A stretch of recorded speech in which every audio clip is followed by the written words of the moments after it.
حضرت امام بوصیری فالج زدہ ہے، ساری زندگی بادشاہوں کے قصیدے لکھے ہیں، ساری زندگی بادشاہوں کی کہانیاں بیان کی ہیں، ان سے اعزازات پائے ہیں، تکریمات پائی ہیں، لیکن عمر کا آخری حصہ آیا، جسم فالج زدہ ہو گیا، سارے چھوڑ گئے۔ تنہائی، بیماری اور غربت، یہ تین چیزیں اگر اکٹھی ہو جائیں تو ان کو کاٹنا بڑی قیامت ہوتی ہے۔ تنہائی، غربت اور بیماری، یہ تینوں اکٹھی آ گئی حضرت امام بوصیری پہ۔ صحت مند کے سارے گاہک ہوتے ہیں، بیمار پڑ گئے تو کوئی پوچھتا ہی نہیں۔ ایک دن خیال آیا، ساری زندگی شہنشاہوں کے قصیدے لکھے، آج اس کا قصیدہ نہ لکھوں جو کائنات کا دولہ ہے۔ اللہ اکبر، قلم پکڑا، پھر حضور کا قصیدہ لکھا۔ یہ قصیدہ بردہ شریف مکمل کیا۔ رات ہوئی، حضرت امام بوصیری سوئے، آقا کریم علیہ السلام تشریف لائے، اور یہ بات ذہن میں رکھیں، حضور نے ارشاد فرمایا، من رآنی فی المنام فقد رآنی فإن الشیطان لا یتمثل بی۔ یہ ابن ماجہ میں 6 طرق سے روایت مروی ہے، ویسے بخاری دیگر کتابوں میں بھی ہے، لیکن ابن ماجہ حجم کے اعتبار سے چھوٹی کتاب ہے، اس میں بھی 6 مرتبہ یہ روایت ہے، باقیوں میں تو بہت مرتبہ یہ روایت آئی ہے۔ ابن ماجہ میں 6 طرق سے یہ روایت ہے۔ حضور نے فرمایا، جس نے مجھے خواب میں دیکھا اس نے مجھے ہی دیکھا۔ شیطان خواب میں آ کر بھی میری مثل ہونے کا دعویٰ نہیں کر سکتا۔ اچھا، دوسری بات، جس نے حضور کو دیکھا اس نے حضور کو دیکھا، اور جس نے حضور کو دیکھا حضور اس کے خواب میں قصد، ارادے اور مرضی سے آئے۔ میں کسی کے خواب میں جاؤں، آپ کسی کے خواب میں آئیں، نہ آپ کو پتا ہوتا ہے نہ مجھے پتا ہوتا۔ مجلس سجی ہے، میں گفتگو کر رہا ہوں، اٹھ کے آپ چلے جائیں، جا کے سو جائیں، میں خواب میں دوبارہ گفتگو کرتا ہوا پایا جاؤں، مجھے آپ اٹھ کے فون کرے، جناب آج خواب میں آئے تھے، تو مجھے تو نہیں پتا ہوگا، یا آپ کو میں دیکھ لوں دوبارہ تو آپ کو علم نہیں ہوگا۔ لیکن حضور جس کے خواب میں جائیں قصد، ارادے اور مرضی سے جاتے ہیں۔ تیسری بات، خواب میں کسی کو کچھ کوئی دے تو وہ محض خواب ہوتا ہے۔ لاٹری نکل آئی، کروڑ پتی بن گیا، صبح اٹھیں گے تو کروڑ پتی ہوں گے یا کنگال ہوں گے؟ وہ کیا کسی نے کہا تھا 100 بار میرے ہاتھوں میں تیرا دامن آیا، جب آنکھ کھلی تو اپنا ہی گرے باندھا۔ کچھ نہیں ہوتا، خواب خواب ہوتا ہے، لیکن حضور کو اگر کوئی خواب میں دیکھے حضور کچھ عنایت کریں تو وہ محض خواب نہیں ہوتا۔ حضرت شاہ ولی اللہ محدث دہلوی فرماتے ہیں، میرے والد شاہ عبد الرحیم نے خواب میں انہوں نے حضور کو دیکھا، تو آقا کریم علیہ السلام نے اپنے 2 منہ مبارک ان کو عطا کیے۔ کہتے ہیں جب اٹھے تو دیکھا کہ منہ مبارک نہیں تھے، تو پھر ان کی کیفیت وہی ہو گئی، اور پھر حضور خواب میں ملے، فرمایا کہ ہم نے تیرے سرہانے کے نیچے رکھ دیے۔ تو کہتے ہیں کہ وہ 2 بال حضرت شاہ ولی اللہ محدث دہلوی فرماتے ہیں ان کی علامت یہ تھی کہ وہ صندوق میں ہم رکھتے تھے، جب اس کو دھوپ میں لے کے نکلتے بدلی سایہ کیا کرتے تھے، اور فرماتے ہیں کہ جب وراثت تقسیم ہوئی تو 1 بال میرے حصے میں آئے، حضور کا منہ انور، حضور کا منہ مبارک۔ تو جس نے حضور کو خواب میں دیکھا حضور کو ہی دیکھا، حضور قصد سے آئے، جو دیا حقیقت میں دیا۔ اور چوتھی بات، وہ بخاری کی روایت ہے، حضور فرمایا، من رآنی فی المنام فسیرانی فی الیقظہ، جس نے مجھے خواب میں دیکھا ان قریب جاگتے بھی دیکھ لے گا۔ شارحین لکھتے ہیں، ساری زندگی نہ دیکھ سکا، جب روح نکل رہی ہوگی رخ محبوب سامنے ہوگا، اور اگر اس وقت حضور کا دیدار ہو جائے تو اور چاہیے بھی کیا، سوکھا نکلے سا ظہوری جے ویخ لواں مکھ تیرا۔ اگر اس وقت حضور کا دیدار ہو جائے تو اور کیا چاہیے۔ تو حضرت امام بوصیری کہتے ہیں کہ میں سویا مقدر جاگا، حضور تشریف لائے، فرمایا بوصیری جو قصیدہ لکھا ہے وہ سناؤ تو صحیح۔ تو انہوں نے وہ مشہور قصیدہ مولا یصلی وسلم دائماً ابدا، وہ قصیدہ حضور کی خدمت میں پیش کیا، تو آقا کریم علیہ السلام نے اپنا دست شفا ان کے بدن پہ پھیرا، اور حضور نے اپنی چادر اتار کر کے حضرت امام بوصیری کو دے دی۔ بردہ عربی میں کہتے ہیں جو ہے وہ چادر کو، اسی لیے اس قصیدے کو قصیدہ بردہ کہتے ہیں، وہ قصیدہ جس کی جزا میں چادر عنایت ہوئی تھی۔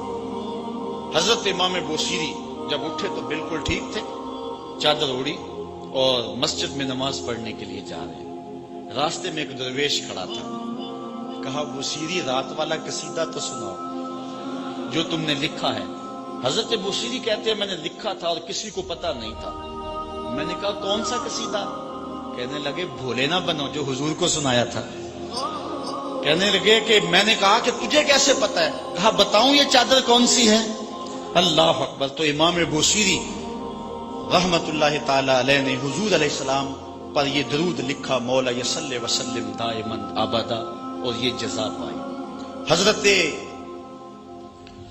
سید محمد بن سلیمان رحمت اللہ تعالی علیہ ایک بزرگ گزرے ہیں، یہ 708 ہجری میں پیدا ہوئے تھے۔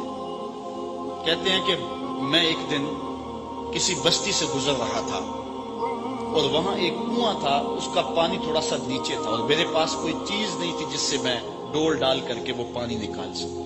میں متحیر کھڑا تھا، ساتھ ہی ایک شکستہ سا کچا سا مکان تھا، اس مکان کے اوپر ایک چھوٹی عمر کی لڑکی کھڑی تھی۔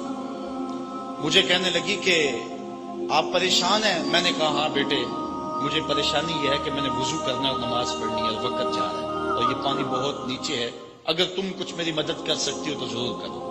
وہ چھت سے نیچے آئی اور اس نے آ کے اپنا لعاب اس کنویں میں پھینکا۔ حضرت شیخ سید محمد بن سلیمان فرماتے ہیں کہ میں نے دیکھا کہ یکا یک کنویں کا پانی اچھل کے کناروں تک آ گیا اور بہنے لگا۔ میں نے جلدی سے وضو کیا اور پھر میں نے اس لڑکی کو کہا میں تجھے اللہ کا واسطہ دیتا ہوں، تو مجھے بتا کہ تیرے پاس ہے کیا کہ تیرے لب کے ڈالنے سے یہ پانی اچھل کے اوپر آ گیا؟ اس لڑکی نے مجھے کہا کہ یہ جو مرتبہ مجھے ملا ہے، بکثرت الصلاۃ علی من کان اذا مشى فی البر تعلقت الوحوش باذیالہ، یہ مرتبہ میں اس پر درود پڑھ کے حاصل کیا ہے جب وہ جنگل سے گزرتے تھے تو جو جانور تھے قدموں سے لپٹ جاتے تھے، میں ان پر درود پڑھنے کی برکت سے جو ہے وہ یہ مرتبہ حاصل کیا ہے۔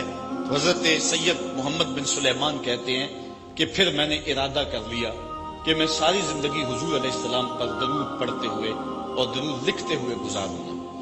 پھر انہوں نے مشہور زمانہ کتاب جس کو اہل علم اور اہل تصوف دلائل الخیرات کے نام سے جانتے ہیں، جس کی متعدد شروحات بھی لکھی گئی، وہ کتاب انہوں نے تصنیف کی، اور اس کتاب کی خصوصیت یہ ہے کہ جو شخص اس کتاب کو باقاعدگی کے ساتھ پڑھے اس کو حضور کا دیدار نصیب ہوتا ہے۔ اور اس کتاب کو پڑھنے والے، میں نے ایک روایت میں پڑھا ہے کہ جو شخص حضور علیہ السلام پر کثرت سے درود پڑھے، اللہ تعالیٰ اس درود کی برکت سے اسے تو نوازتا ہے، اس کی اولاد کو اور اس کی اولاد کی اولاد کو، یعنی اس کی نسلوں کو بھی سنوار دیتا ہے۔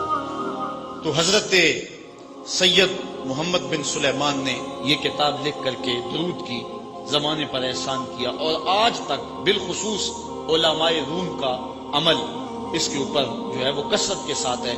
لیکن یہاں بھی جو ہے وہ ہمارے بر صغیر پاک و ہند میں بھی دلائل الخیرات پر لوگوں کے بہت زیادہ عمل ہے۔ میرے والد گرامی اللہ ان کی قبر پہ کروڑوں رحمت نازل فرمائے، انہوں نے 37 سال تک بلا ناغہ دلائل الخیرات کا وظیفہ کیا ہے، اور یہ جو کچھ بھی ہے وہ کیا کسی نے کہا تھا میں جو کچھ بھی ہوں ان کی توجہ کا روح ہوں، میری زندگی تیرے پیار کا انعام ہی تو ہے۔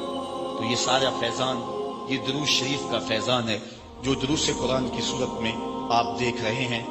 حضرت سید محمد بن سلیمان رحمت اللہ تعالی علیہ کا پھر انتقال ہو گیا، اور سوس نامی ایک بستی کے اندر ان کو دفن کر دیا گیا۔ پھر اس کے بعد 77 سال کے بعد ان کو وہاں سے مراکش منتقل کیا گیا، اور آپ کو جب دفن کیا گیا، اور یہ بات اخبار مشہورہ میں سے ہے کہ آپ کی قبر کی مٹی سے درود کی برکت کی وجہ سے کستوری جیسی خوشبو آیا کرتی تھی، اور جب اتنے طویل عرصے کے بعد ان کو قبر سے نکالا گیا تو جب وہ فوت ہوئے تھے تو انہوں نے تھوڑی دیر پہلے حجامت بنائی تھی، اور جب لحد سے ان کو نکالا گیا 77 برس بعد تو ایسے لگتا تھا کہ جس طرح ابھی خط کروایا ہے، اور لوگوں نے ان کے جسم کو انگلی لگا کر کے دیکھا تو جس طرح ایک زندہ شخص کے جسم کو انگلی لگائیں تو خون ہٹ جاتا ہے اور جگہ زرد ہو جاتی ہے، تو ایسے ہی لوگوں نے پایا کہ جگہ زرد ہو گئی، پھر انگلی اٹھائی تو جو ہے وہ پھر وہاں دوبارہ سرخی آنے لگی، تو اس شخص نے بتایا کہ یہ دیکھو کیا ہے، تو پھر جو بھی زیارت کرنے آتا وہ انگلی لگا کے دیکھتا اور اس طرح دباتا آپ کی جلد کو، اور وہ زرد ہو جاتی اور پھر دوبارہ خون آتا، تو پھر ان کی زیارت بند کر دی گئی، اور وہاں سوز سے اٹھا کر کے ان کو مراکش کے اندر دفن کیا گیا۔ جو شخص حضور علیہ السلام پہ درود پڑھے تو اس کو حیات جاوداں مل جاتی ہے، اور صاحب درود نبی کا کمال اور مرتبہ کیا ہوگا؟ تو فرمایا ان اللہ وملائکتہ یصلون علی النبی یا ایھا الذین آمنوا صلوا علیہ وسلموا تسلیما۔ آؤ ہم حضور کی بارگاہ میں پورے ادب سے ہدیہ درود پیش کریں۔ الصلاۃ والسلام علیک یا رسول اللہ وعلی آلک واصحابک یا محبوب رب العالمین۔